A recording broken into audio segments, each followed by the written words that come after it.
More than 9,600 New Yorkers are waiting for life-saving organ transplants. And while New York State has the third highest need for donors, the state has the lowest amount of eligible people registered out of the 50 states in the country. There's not something different about New Yorkers that we won't help our neighbor, that we won't help our friend or our family member, that people in Montana would do that. Aisha Tater is the executive director of Donate Life New York. She says research shows nearly 90% of New Yorkers are in favor of organ donation. But the reason for the lack of donors? Tater says it's lack of awareness. For a long time, the primary source of enrolling to be a donor was through the Department of Motor Vehicles. When you expand opportunities to enroll and you combine investment in messaging, you're providing the call to action and the opportunity to act, and that's really the formula for success. And while having a heart on your driver's license symbolizing you're a donor may not seem like much, there's so much more that I could get if I was able to get a donor kidney. It means one day you could help people like Becky Lazinas. Becky lives in Del Mar and was diagnosed with diabetes at a young age, and chronic kidney disease was a complication from that. About September of last year, I really was getting sick. They told me, no, it's dialysis now. It was a faster jump than even anyone knew. Becky does something called peritoneal dialysis. It removes waste products from your blood when your kidneys can't properly do the job anymore. This connects. Becky hooks up to this machine every night for more than 7 hours. She can reach the bathroom, but other than that, she's confined to her bedroom. You adjust. Being diabetic, I roll with the punches. Okay, you have to take insulin or else you're gonna die. Well, now it's okay, you're gonna do dialysis or you're gonna die. It's better than the alternative, right? At 31 years old, Becky never thought a transplant was possible because of her diabetes.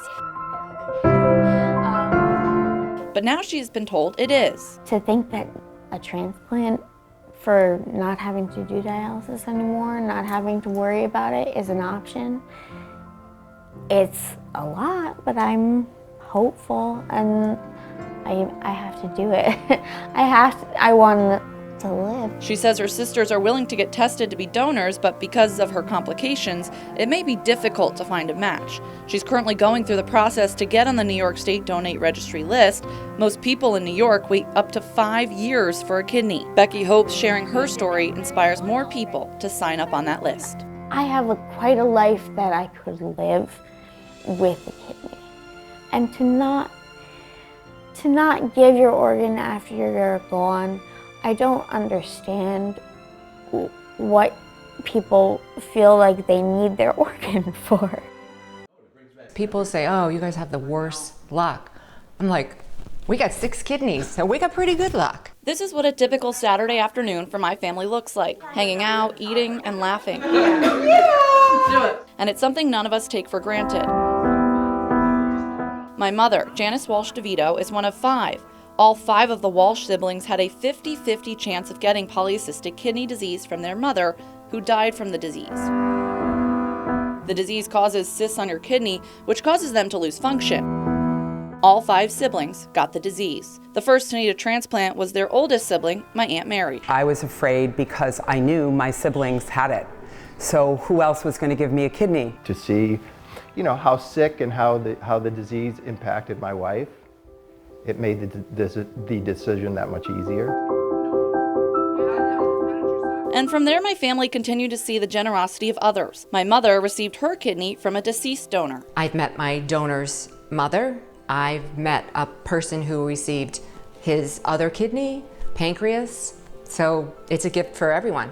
My Uncle Michael received his kidney from his fiancée Jennifer. Next was my Aunt Judy, who got her kidney from someone who didn't even know her, but had worked with my Aunt Jeannie here in Albany. And since the transplant, Maria Guyette, Judy's donor, has become part of our family. I lost my mom to cancer when I was a teenager. She left 2 girls, and that was in 1975. And nobody would step up to see if they were a bone marrow donor for her. And when I found out that your Aunt Judy had 2 kids, I was just like, you know what, I can do a few needle sticks for this. Next in line was my sister Amanda, the first from the 3rd generation to get a transplant. She did an exchange program. My dad gave his kidney to someone, and a woman named Judy Small gave her kidney to my sister. And it was after her transplant my sister was able to get pregnant and have her second daughter, Eliana. And I went to my donor and I said, look, I really want to do this. I want my daughter to have a sibling. I would never want you to think that I take your gift for granted. What do you think? And she's like, Amanda, I gave you my kidney so you could live your life to the fullest. My dad had originally planned to give his kidney to my mother, but it's funny how life works out, he said. I'll never forget, she said to me, you want to save your kidney because someday one of your kids may need the kidney. And so yes, it never really hit me, but now that it's happened, it's been fantastic. Finally, my Uncle John was the 6th person in our family to get his transplant just 9 months ago. His friend, Augie Ortiz, stepped up. Think about tapping somebody on the shoulder and say, hey, any chance you got 2 healthy kidneys, I can have one of those? Regardless of how good of a friend you are or family. It's a crazy thing. And through it all, something my family really stresses is sharing their stories. People think organ donation will never affect them, but life is funny. It comes up and bites you sometimes, and it's something you need to talk about. And while my family has all gotten their kidneys through different avenues, they're all thankful for those who have given the gift of life. They're heroes. They took a chance, they put up their hand, and they said, count me in. And we don't see that very much, but we've seen it over and over and over again. So we feel blessed. Since new initiatives began in New York State in 2015, about 2.5 million New Yorkers have enrolled to become an organ donor. It's a huge priority for the department. It's a huge priority for the governor to increase our rates of organ donor registers, to get people to really sort of understand this as a really important issue. Sally Dreslin is the Executive Deputy Commissioner of the New York State Department of Health. She says it's hard to say what the exact problem is of why New York has so few registered donors compared to the rest of the country. I think some of it has to do with we're a tremendously diverse state from a cultural perspective, and I think that different cultures have different perspectives on organ donation. Aisha Tater, the Executive Director of Donate Life New York, has said it's a lack of awareness. And while the state has taken efforts to increase the numbers, Tater says there's a need for more money invested in the problem. We need to invest in raising awareness, marketing campaigns. We know they're effective, but they're very expensive in New York. I would say an estimate is about probably $1.3 million is invested in this topic. That really doesn't necessarily even scratch the surface. Some initiatives the state has taken to increase numbers includes Lauren's Law, which requires driver's license applicants to check a box saying whether or not you would like to be an organ donor. And in 2017, 16 and 17-year-olds became able to become organ donors. The state is also trying to put the question out in different places, like the state's health insurance marketplace and a voter registration form. We have New York Business Express. When people are signing up to start a business, there's an opportunity there to enroll as an organ donor. When people are going to state parks, there's an opportunity there. But Tater wants to see the question in more places. I want that question every single place that they will let me put it, right? So I would love to see it in the SUNY applications.